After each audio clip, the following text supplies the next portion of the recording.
Greetings and a warm welcome to this week's edition of 401k Real Talk. This is Fred Barstein, contributing editor at wealthmanagement.com's RPA Omnichannel and CEO at Trout, TPSU, and 401k TV.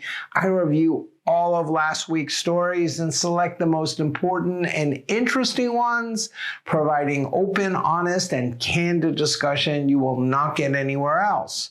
So let's get real.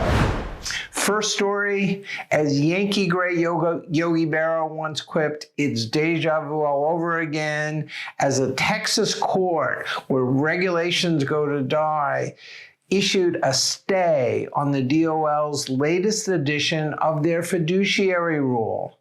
In issuing the stay, the Northern District of Texas Court wrote that it was virtually certain the plaintiffs would succeed on the merits and would suffer irreparable harm if the rule went into effect.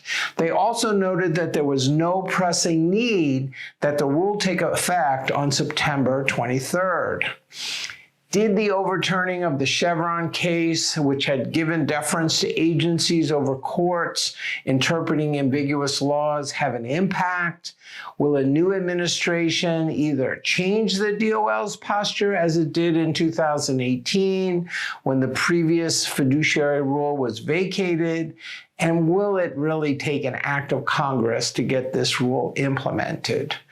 At issue is whether advisors recommending rollovers and insurance agents selling annuities will be held to a fiduciary standard. Though DC participants expect advisors to act in their best interest, the fundamental issue is whether the DOL should be imposing that requirement. Next story, there's a growing groundswell by DC participants to get advice at work, according to a recent Schwab survey. Over 60% want or need advice, up from 53% in 2023, with 39% getting that advice through their 401k plan, another 35% from a financial advisor, 27% from a friend or family member, and 25% from their provider. Surprisingly, 61% were comfortable getting advice through ChatGPT, up from 49%, though humans are preferred by 3 to 1. With uncertainty about Social Security, 43% expect to get income from their 401k plan, a hopeful sign for that industry waiting to be born. Now the question is, who can deliver advice at scale which may be impacted by the fate of the DOL's fiduciary rule? Next story, after a Northern Texas District Court found that the DOL's ESG rule, which allows plans to take into consideration the economic effects of ESG funds if they equally serve the financial interests of the plan, did not violate ERISA, the Fifth Circuit Court of Appeals vacated that ruling and remanded it in light of the U.S. Supreme Court's Loper decision overturning their Chevron case. Meanwhile, the rule will remain in effect. All of which raises the question of whether the courts or the DOL should be the prime decision maker about retirement-related rules, with the answer now clearly in favor of courts, most of which, until a decade ago, could not even spell ERISA.